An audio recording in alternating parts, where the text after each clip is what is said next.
Good morning dear student. आज हम पढ़ने वाले हैं इलेक्ट्रिक फील्ड, इलेक्ट्रिक फ्लक्स और गाउस लॉ के बारे में पढ़ेंगे। तो हम पहले चर्चा कर लेते हैं इलेक्ट्रिक फ्लक्स के बारे में। अब ये इलेक्ट्रिक फ्लक्स इसको बोलेंगे विद्युत, हिंदी में फ्लक्स। तो ये इलेक्ट्रिक फ्लक्स होता क्या है? हमारे पास में कोई भी क्षेत्र है, कोई भी एरिया हमारे पास में है, इसमें से जितनी विद्युत बल रेखाएं हमने पढ़ी थी, विद्युत बल रेखाएं धनावेश से तो निकलती हैं और ऋणावेश में समाती हैं। हमने ये पढ़ा था, यानी धनावेश से बाहर की ओर होती हैं और ऋणावेश में अंदर की ओर होती हैं। तो यहाँ पर चर्चा कर रहे हैं इसके अंदर। ये आपके पास में क्या है, एक क्षेत्र है और इस क्षेत्र में से, क्षेत्र वैसा ये बंद है, इस क्षेत्र में से गुजरने वाली विद्युत बल रेखाओं की संख्या को, या विद्युत क्षेत्र रेखाओं की संख्या, ये क्या है हमारे पास में, विद्युत क्षेत्र रेखाएं, विद्युत क्षेत्र रेखाएं। तो इन विद्युत क्षेत्र रेखाओं की जो संख्या होती है, इन संख्या को ही विद्युत फ्लक्स कहते हैं। अब यहाँ पर इसमें चर्चा कर लेते हैं कि विद्युत फ्लक्स जो है, ये आपके पास में ये जो क्षेत्र लिया है, मान लेते हैं इस क्षेत्र का क्षेत्रफल क्या है, ए है, तथा विद्युत क्षेत्र क्या है, ई है आपके पास में। तो विद्युत फ्लक्स का जो मान होता है, ये विद्युत क्षेत्र तथा क्षेत्रफल के अदिश गुणनफल के बराबर होता है। अर्थात इसको लिखेंगे ई डॉट ए से लिखेंगे। ये विद्युत फ्लक्स कैसी राशि है, अदिश राशि। कैसी राशि, ये अदिश राशि है। यहाँ पर देखो ई और ए, ये कौन से राशियां कैसी होती हैं, सदिश राशि होती है। इनका कौन सा गुण आ रहा है, डॉट गुणनफल आ रहा है। डॉट गुणनफल आएगा, कौन सी राशि हो जाएगी, ये अदिश राशि। अब बात कर लेते हैं इसके अंदर आगे। यदि आपके पास में इस पृष्ठ के अंदर, ये वाला जो पृष्ठ है, इस प्रकार से न रखकर इस वाले पृष्ठ को इस प्रकार रख दिया जाता है, ये क्या है, विद्युत क्षेत्र रेखाएं हैं। और इस विद्युत क्षेत्र रेखाओं में, इस विद्युत क्षेत्र के अंदर ये पृष्ठ इस प्रकार से रखा हुआ है। तो यहाँ पर ये ई की दिशा होगी आपके पास में, और यहाँ से ये क्षेत्रफल की जो दिशा होती है, हमेशा क्षेत्रफल सदिश की दिशा इस पृष्ठ के क्या होती है, लंबवत है। ये जैसे आपके पास में व्हाइट बोर्ड है, तो ये एक क्षेत्रफल है। यहाँ पर इस क्षेत्रफल की दिशा क्या होगी, इसके तल के लंबवत बाहर की ओर। तो तल के लंबवत बाहर की ओर होगी, तो यहाँ पर इसकी दिशा क्या हो जाएगी, क्षेत्रफल की बाहर की ओर। इन दोनों के बीच में बना कोण क्या मान लेते हैं, थीटा।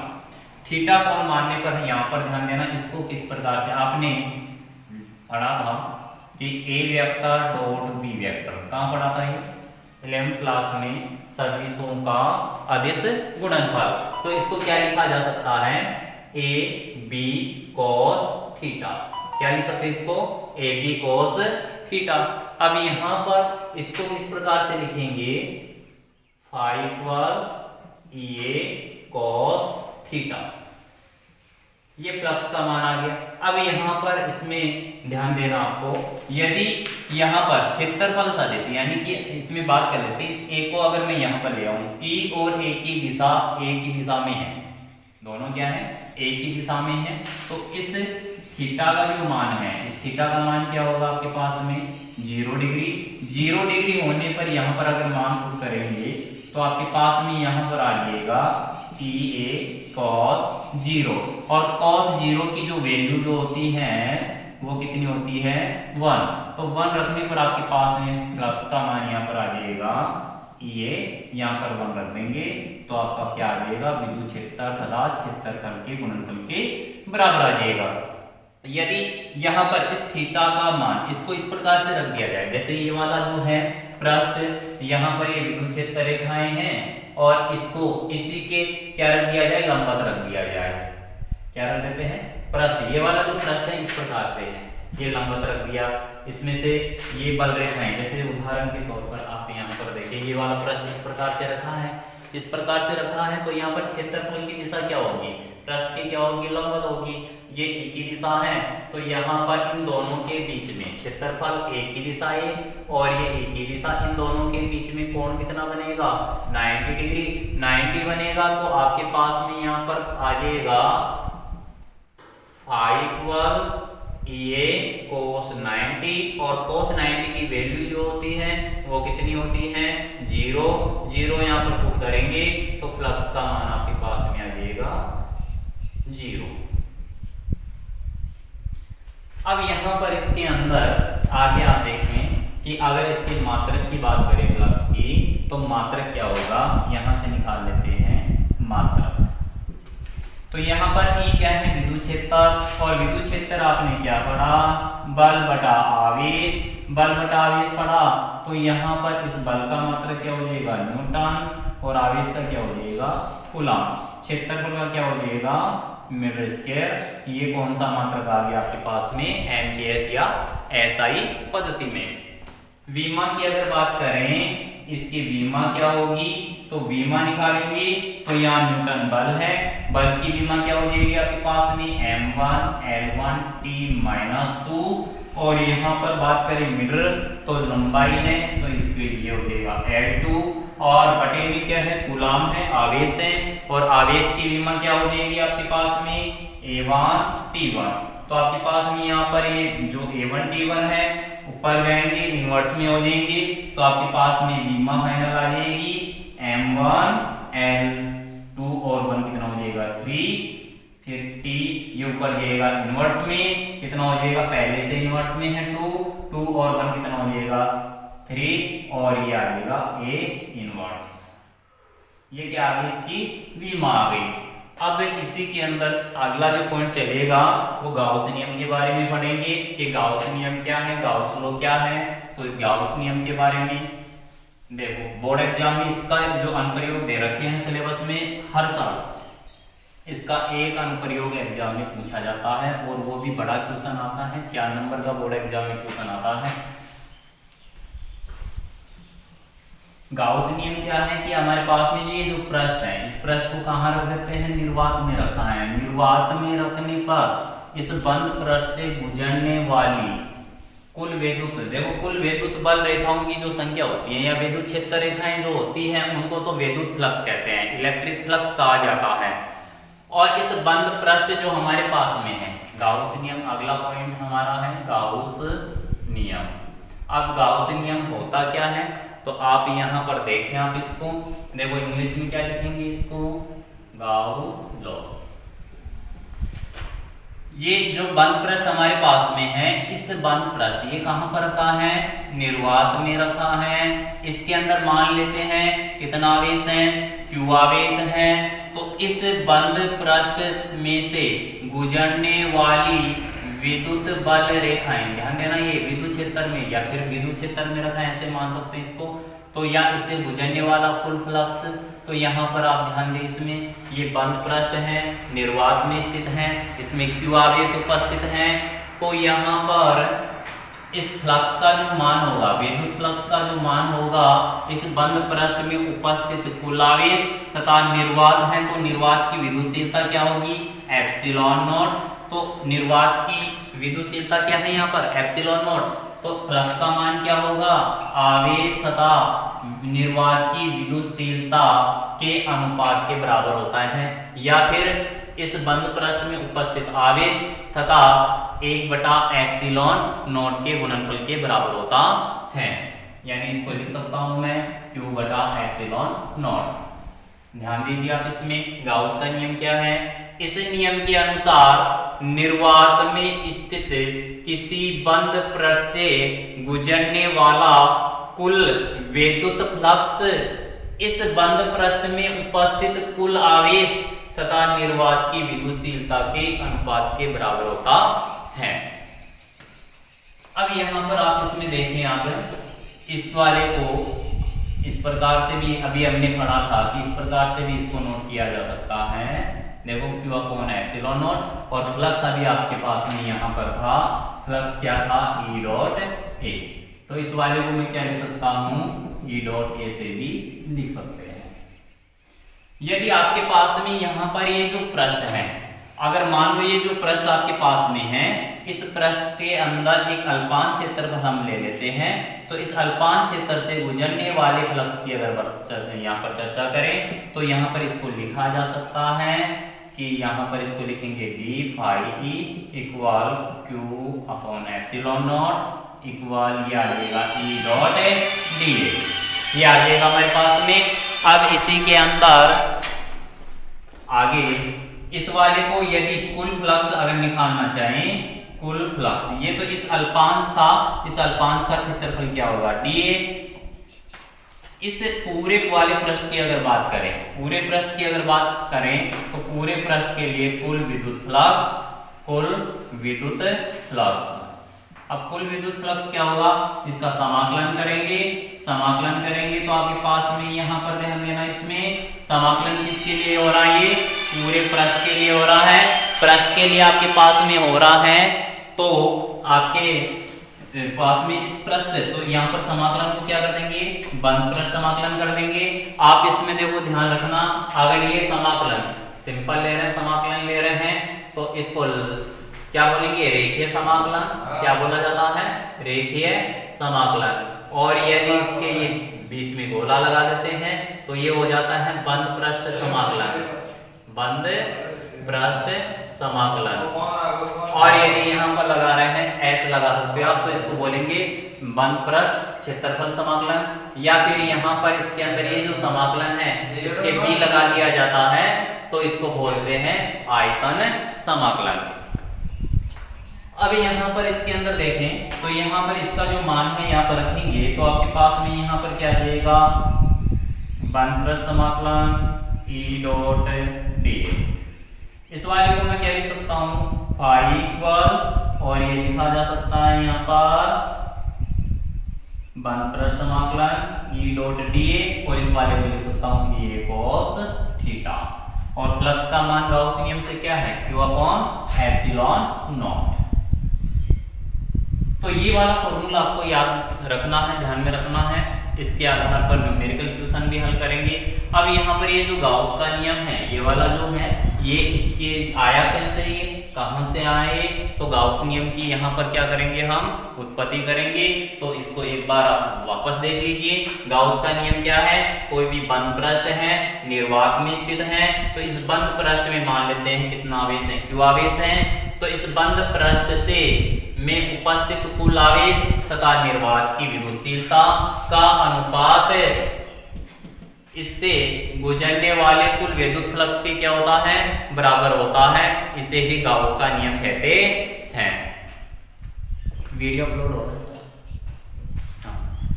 अब यहां पर इसके अंदर आगे जो है गाउस नियम की उत्पत्ति करेंगे। तो यहां पर आप इसमें ध्यान देना, इसको थोड़ा सा समझना।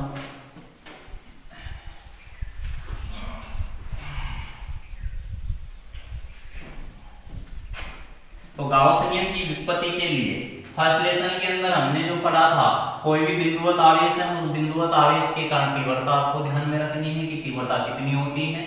ये फॉर्मूला आपको याद होना चाहिए। बाकी इसमें कोई दिक्कत नहीं, बिल्कुल आसान है, इजी है। देखो गाउस नियम की उत्पत्ति।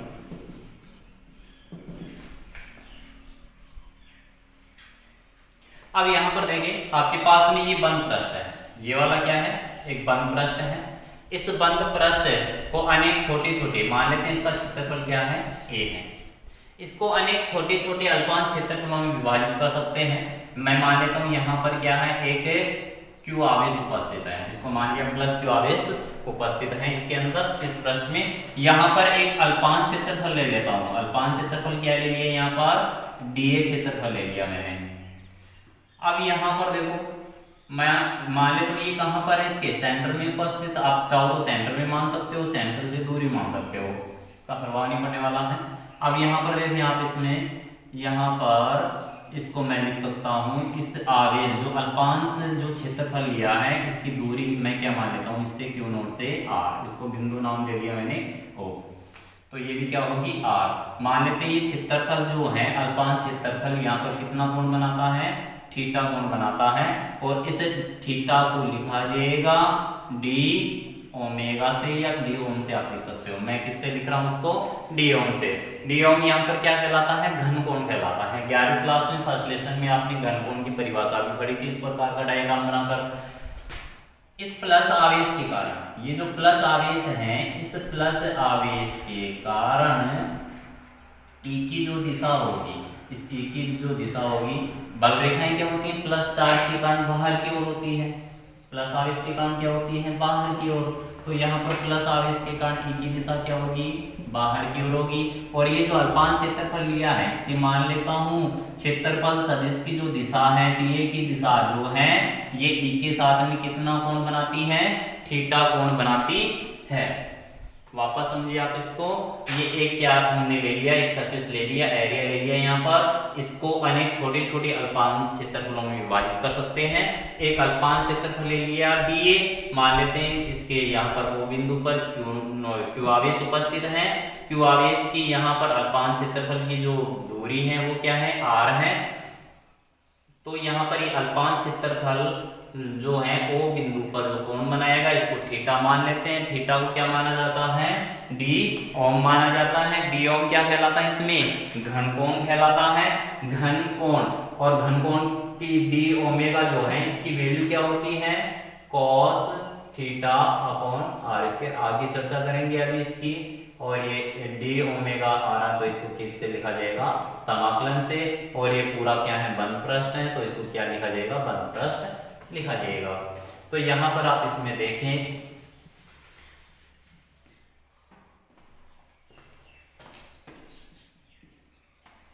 आपने ये बिंदुवत आवेश, ये बिंदुवत आवेश है, क्यू आवेश है।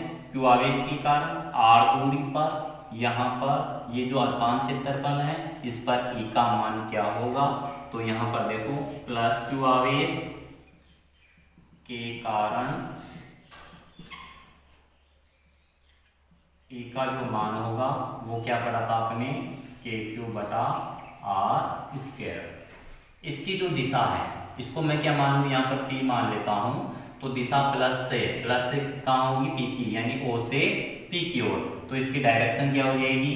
ओ पी की ओर। ये इक्वेशन क्या आ गया आपके पास में? फर्स्ट। अब यहाँ पर आपने गाउस नियम जो पढ़ा था, गाउस नियम या फ्लक्स ले लेते हैं इसमें, वैद्युत फ्लक्स, वैद्युत फ्लक्स। वैद्युत फ्लक्स क्या पढ़ा था आपने? I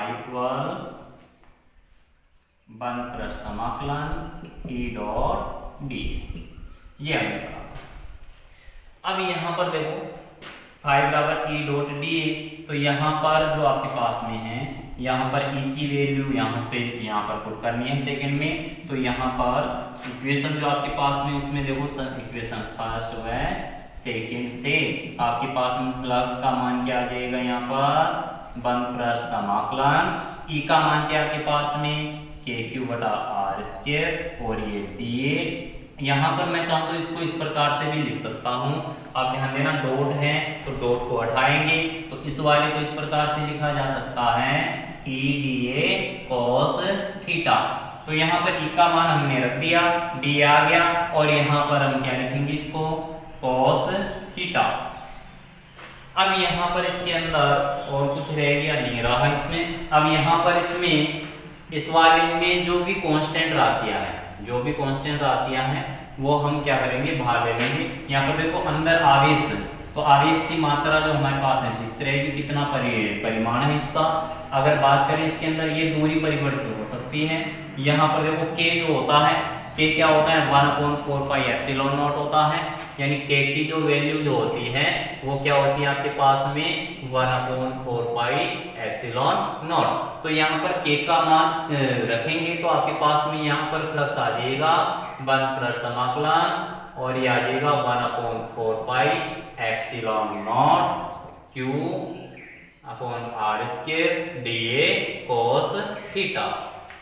अब इस वाले के अंदर देखो, जो भी कांस्टेंट राशि है वो बाहर ले लेते हैं। कांस्टेंट राशियां बाहर ले लिया, 1/4 पाई एप्सिलॉन नॉट, और ये आ गया क्यू। तो क्यू बटा 4 पाई एप्सिलॉन नॉट हमने बाहर ले लिया। समाकलन के अंदर यहाँ पर रह गया आपके पास में dA cos theta upon r square. यहाँ पर जो समाकलन के अंदर जो पद में जो रहा है ये वाला पूरा पद घनकोण कहलाता है और घनकोण का मान क्या होता है 4 पाई होता है। तो जहां बंद पृष्ठ समाकलन dA cos theta upon r square equal क्या होता है ये d ओम होता है और इसको बोला जाता है घनकोण और इसका जो मान होता है वो कितना होता है 4 पाई के बराबर होता है। तो यहाँ पर इसका मान क्या रखेंगे 4 पाई। तो आपके पास में फ्लक्स यहाँ पर आ जाएगा Q upon 4 pi epsilon not into 4 पाई। 4 पाई से 4 पाई कैंसिल हो जाएगा तो आपके पास में यहाँ पर आ गया शेष रह गया इसमें Q बटा एप्सिलॉन नॉट। और हमने गाउस नियम के अंदर भी यही पढ़ा था कि आपके पास में ये जो बंद पृष्ठ है इस बंद पृष्ठ कहां पर है ये निर्वात में है। तो यहाँ पर इसमें उपस्थित कुल आवेश क्या है Q है और निर्वात की विद्युतशीलता क्या है एप्सिलॉन नॉट है। तो कुल आवेश तथा निर्वात की विद्युतशीलता के अनुपात के बराबर होता है, यही गाउस का नियम है।